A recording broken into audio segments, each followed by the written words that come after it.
Alright, welcome back to Roguetech, and welcome back to your first Roguetech playthrough. So, as you can see here on the side, I was so focused on trying to think of everything I needed to cover before we dropped into the first mission. I completely forgot to go over to the vehicle bays here, so go over the mech bays button and you look at the vehicle bays, and most playthroughs start with a vehicle. At least one vehicle. And yeah, completely forgot to look at what kind of vehicle we have. So, the vehicle we started with this playthrough is the 30-ton Chasseur. It's okay. As far as early game vehicles go, it does have some pretty good armor. 410 is very respectable early game. It has an AC-10 with a single bin of ammo, which means that we've got 10 shots, which is, you know, more than nothing, and then a half bin of machine gun ammo to fuel the single machine gun, which is more than enough. So, with that in mind, we're going to pop back to the barracks, and we have Tainted Loki and Rusalka, who could actually pilot the tank.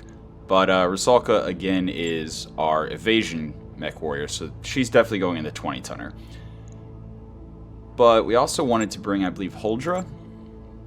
Yeah, we wanted to start getting some more experience on Huldra because she is Lucky Reckless Military Mechwarrior. Very nice little combination of skills, so we're going to definitely drop her as well. And Tainted Loki, or even Scion. No.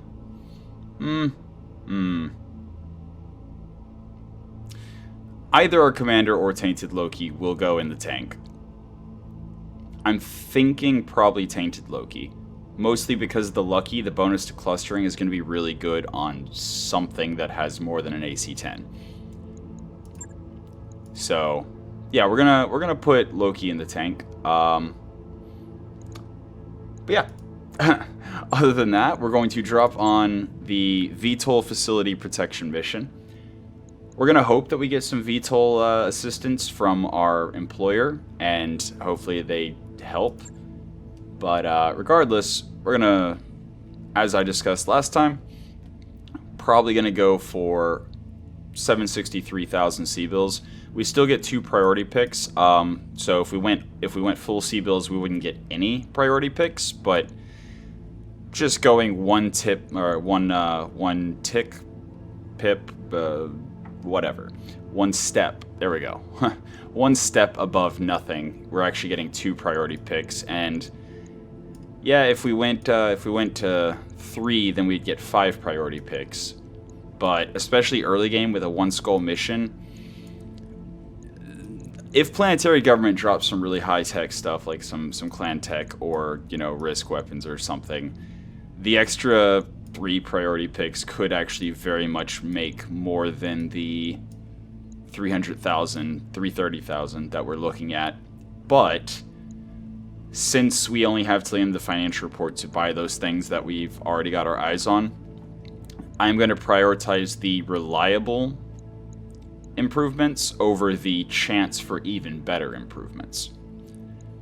But again, most of the time, I can't stress this enough, the vast majority of the time, whenever you're dropping on your first mission, going for more salvage is going to be advisable. But just because of this one particular situation that we're in, we are going to go for the 763,000 C-bills. So, popping into that, and this is what I was looking at between videos where I was like, oh yeah, we have a tank. So, we're going to drop in our Bushwhacker, of course. We're going to drop in our other 2 mediums that are ready to drop, of course. And we are going to drop in that Locust as well as the Chasseur. Now, the Locust, we're mostly bringing the Locust instead of the Hornet just because we took the ammo out of the Hornet. So, I mean, we do still have the Deadfire ammo, but at the same time, the Deadfire ammo does have a penalty to hit, and we already have enough penalties to hit from Rusalka just having Cautious and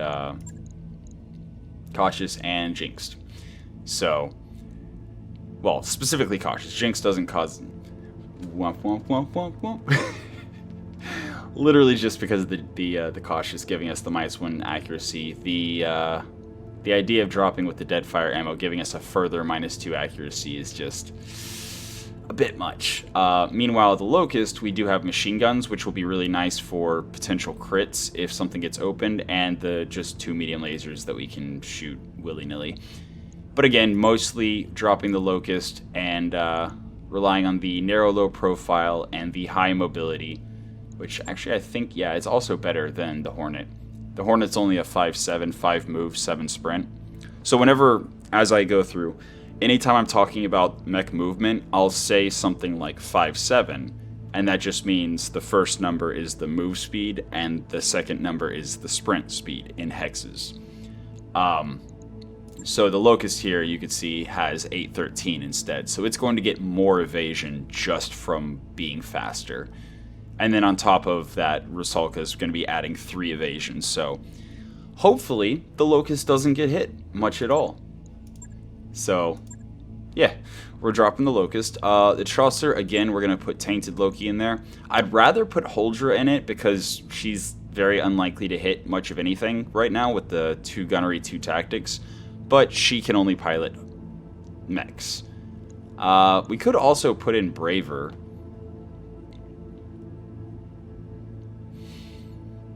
We could put in Braver instead of dropping Huldra. This would be a point of, do we want the better Mechwarrior with the higher chance to hit that AC 10, and then putting Tainted Loki on something else?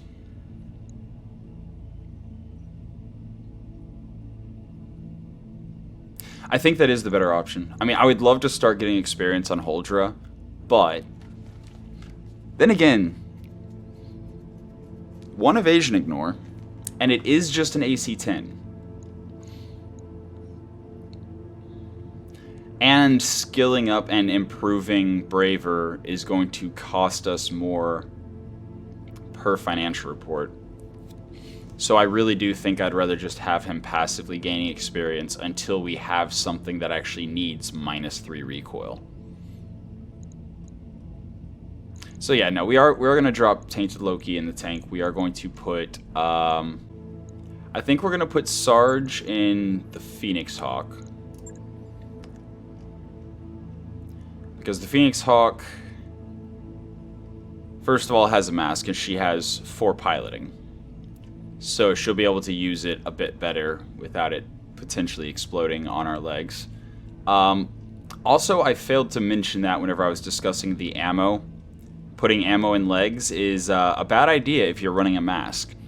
Because specifically, whenever a mask crits, whenever you have a failure due to piloting not being high enough to just not have failure, the crit goes to the leg components, or the leg location. So if the mask crits and you have ammo in the leg, the mask can actually cause an ammo explosion. So if you're using a mask, don't put ammo in the legs. But the Phoenix Hawk does not have ammo in the legs, so even if the mask crits, we're just going to have a crit to like the hip or upper legs or whatever.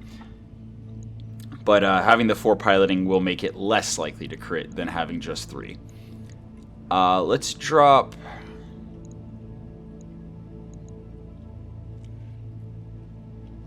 Yeah, and we... Okay. Yeah.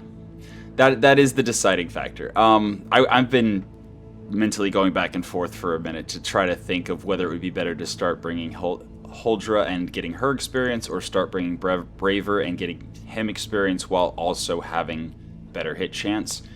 But we do have the better clustering on Huldra, as well as the Reckless. So I think she's going to be probably just as good. Probably. In part because her weapons will cluster into the same location more frequently. And we do have 1 evasion ignore and +1 accuracy with the Streak SRM2. So Huldra will be giving the stealth on its SRM2 a +2 evasion ignore. which is nice. Which means if somebody is very evasive, we can potentially hit them with her whenever everyone else would struggle more. And then Scion, we're going to drop in our Bushwhacker. Again, in part because of Lucky, and in part because of Assassin. So, if we do get a chance to make a called shot, for example, somebody shuts down, or we knock them down, or we just decide to use the resolve and take the accuracy penalty for a called shot, we will have a better chance of the large laser and LB-10 slug hitting wherever we're aiming. So that's why we're putting Scion there with Assassin.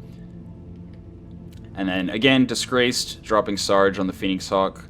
Between Disgraced and the ability to kick on the mask for additional evasion, the Phoenix Hawk should be pretty safe. But yeah, that's how we're dropping it. And I think I've explained why everyone is in what they're in. If I didn't make it clear enough, I probably will while we're discussing tactics. So here we go. Alright, and after loading in, the first thing you see in the mission is Darius talking and sometimes giving helpful information. It's another one of those things where it just takes a second to read through, so never hurts. And it does usually pan to where important, noteworthy things are. So even if Darius is talking nonsense, you still can get an idea of what's going on just by paying attention. So, yep. This is the advanced force. So anytime you're doing a defend-based mission, there's always going to be a vanguard that starts off on the map attacking the base. And you always get bonus pay for eliminating the vanguard in its entirety. And then whenever there's, I believe, 7 rounds remaining, additional forces will drop, usually in 2 separate locations, 1 lance each. And again, your job is not to destroy everything. Your job is just to keep the base standing until round 10. So. Alright. And we do have VTOL assistance. Okay. We'll see once we drop exactly what kind of VTOL assistance we have. In any case, this is the point in a mission where you can pan around the map, get an idea for the lay of the land and the various terrain features you can potentially use for line of sight manipulation or speed.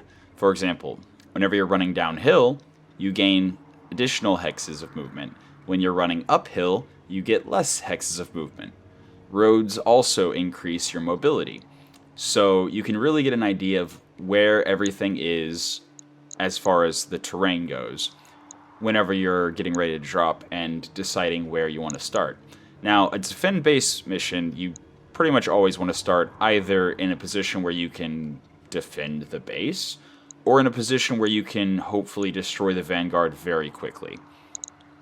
So with this particular map, the defend base mission is always going to be this base in the center of the map. The vanguard is usually either across the water here or down the road in one direction or the other. But it is possible that it could spawn, the vanguard could spawn in other locations. Yeah. I honestly don't know exactly how random the spawn location for the enemy forces is. So, like, across the water here, down the road here, down the road here, and sometimes across the water here is where I usually see the vanguard spawn at. Although I have seen it spawn over here in this little cluster.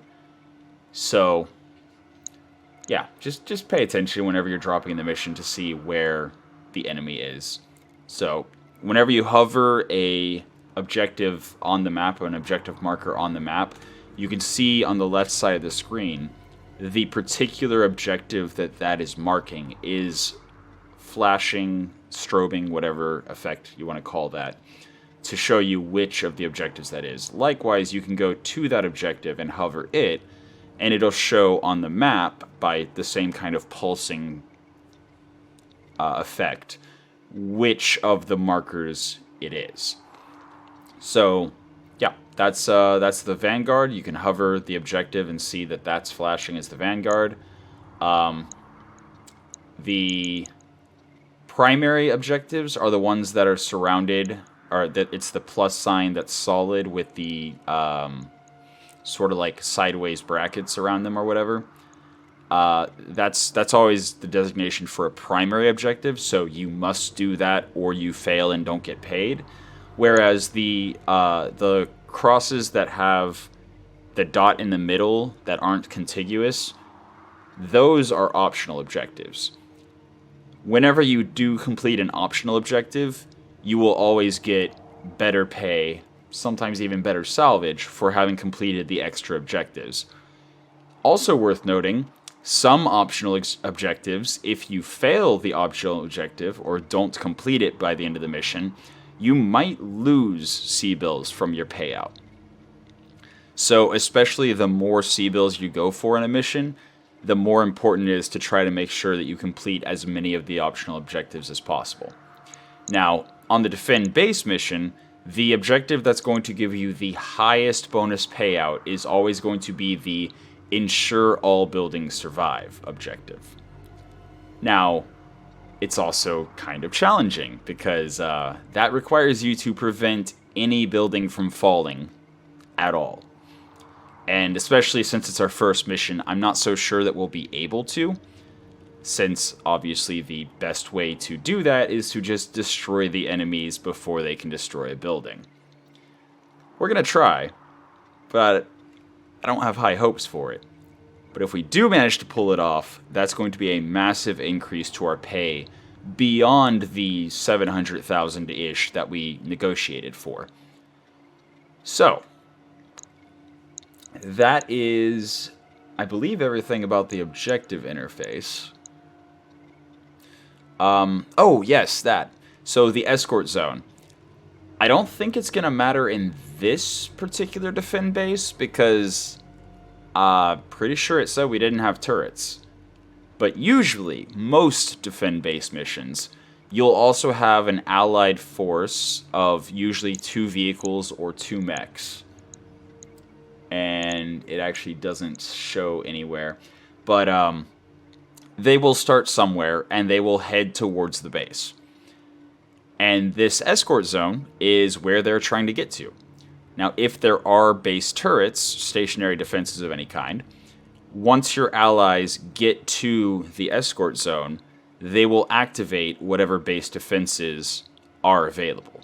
So if your ally, if the 2 vehicles or mechs that the hiring faction sends to try to help you get destroyed before they get to the escort zone, even if there would have been turrets, there no longer will be. So it's very important to make sure that if you can, you get those allies successfully into the escort zone. But only one has to make it. So it can be worth it to just, kind of ignore them if they're not under too much direct threat, and just try to destroy the Vanguard or, position for the reinforcements or whatever's going on. But it is very helpful whenever there are turrets for you to get the allies into the escort zone so that the turrets can be activated. Yes, so we have, again, the Vanguard across the water here. Water will slow them down. I think I'm going to do an entire separate video. Like, this one mission is going to be broken up into multiple videos, so we're going to be covering a lot. But this first one we're just covering before we even drop. So, the water is going to slow down any mech that is moving through it, any tank that's moving through it, unless it's a hover tank, basically, or a VTOL, or a LAM. A land-air mech is a LAM. And obviously, those are flying, or hovering in the case of a hover tank, so the water will not slow them down at all. But anything that's walking or rolling is going to be extremely slow traveling through the water, which means they'll be easier to hit. In addition to this particular drop location, if we drop in or around the base, we also will have an elevation advantage. So anytime that you're on higher ground than your opponent, you are getting a bonus hit chance to hit them, and they're getting a penalty to their hit chance to hit you. So high ground is good ground, high ground is quite advantageous. Additionally, once they do get close enough that you want to move forward, close with the enemy, and engage them, you get a speed advantage traveling downhill. So you can get more evasion once you're ready to go down and face them on even footing. But until then, you have the high ground bonuses versus their low ground penalties. Generally a massive advantage. Now, this rough terrain here, all these rocks on the ground, these will actually slow down anything that's not actually flying.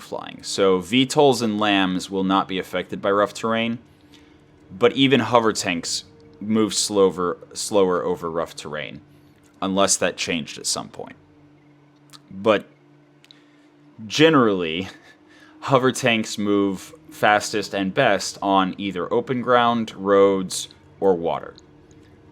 They definitely get slowed down in forests, and rough terrain used to slow them down. I'm pretty sure it still will, but we'll keep an eye on that once we see a hover tank.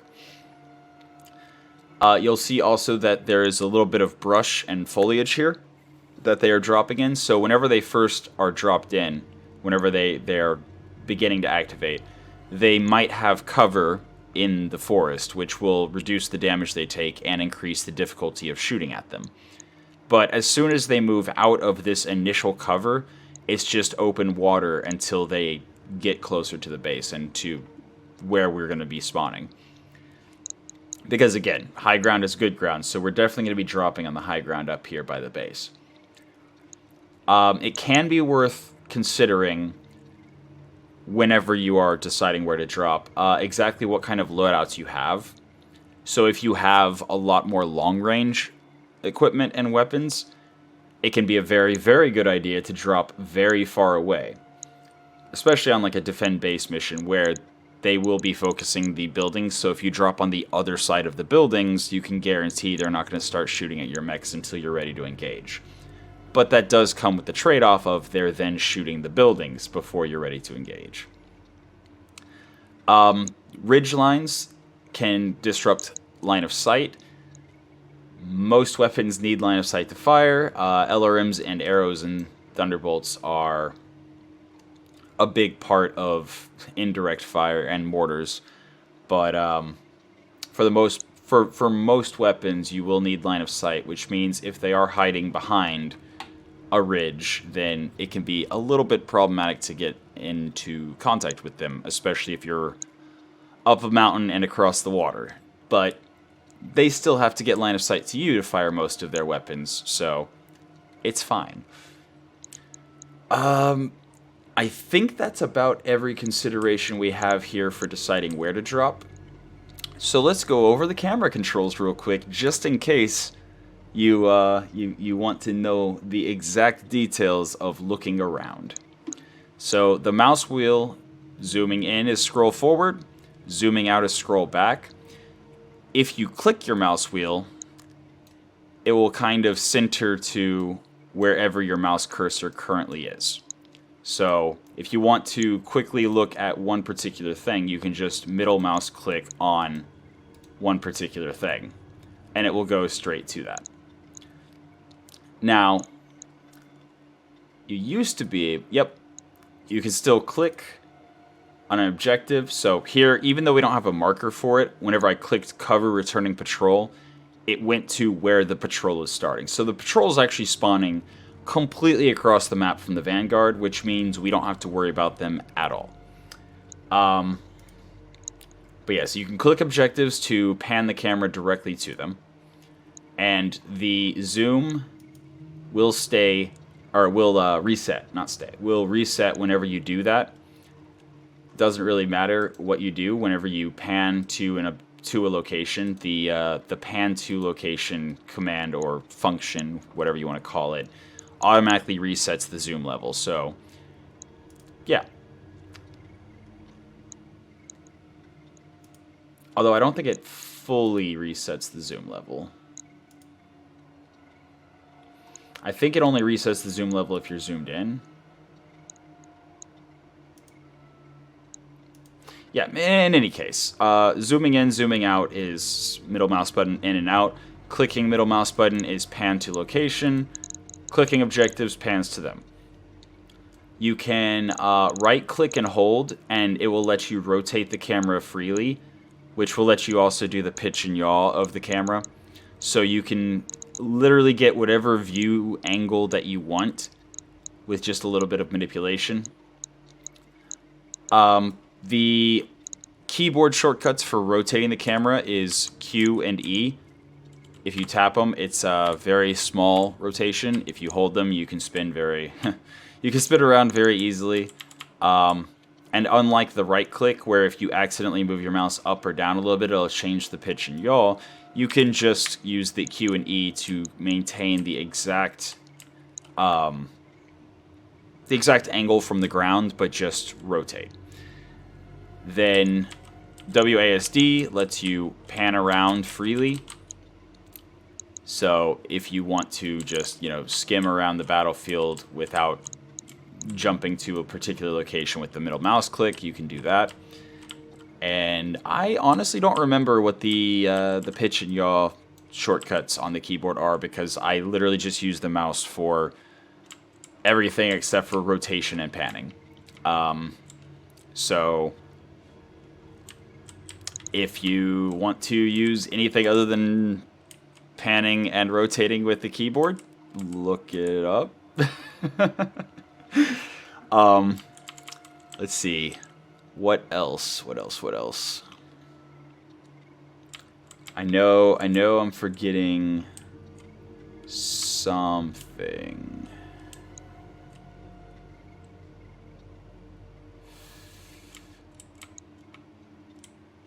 Yeah, you know what? I can't think of anything else. I think that's about everything you need to know before we actually start dropping. Now, whenever it comes time for you to drop your mechs and vehicles into the battle, you can either find a place that you want this Tardic reticle to go and left click to drop them as a cluster, or you can hold down the Alt key to drop your units one at a time. So, they will drop in the exact order they were in the pre-mission unit selection screen, which means this first drop is our Bushwhacker, and whenever you select a place, you'll actually see the designation. This is the BSW S2, our Bushwhacker. And if we just click with everything else, you'll see it just kind of drops them all willy-nilly. If you right-click, it will cancel out. It'll back out and let you choose again. So if you accidentally drop them in rough terrain, you didn't want them there, just right-click to go back. And then once you are done choosing where you want everything to drop, and I think I'm actually going to use a little bit of line of sight manipulation just to see, because these we should be able to move from those locations. Can't think of any reason we wouldn't. I am going to drop the stealth a bit more forward, since it does have the SRMs. And I'm actually going to drop the Locust over in this direction. So again, we're getting 3 excuse me. We're getting 3 evasion on our Locust from any movement we do. So even moving through the water, we're going to get +3 evasion on top of whatever we get from the movement. So even with our Locust running around in the water, we should still have quite a bit of evasion on it. And then last but not least, we have our tank. And I think the tank with its AC-10 is fine on the high ground. And there we go. You'll see and notice I did drop the Locust very far away from everyone else.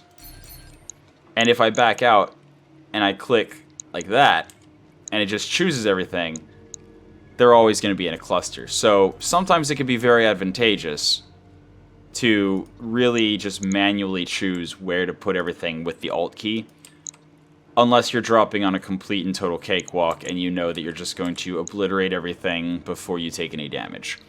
Which, yeah. In that case, I guess it doesn't matter where you drop.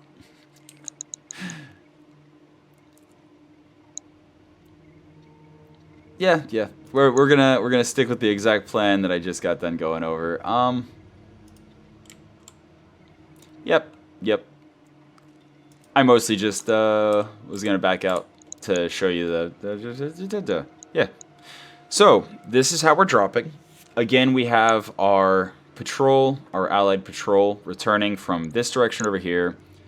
The vanguard is across the water, so we should be in good shape tomorrow.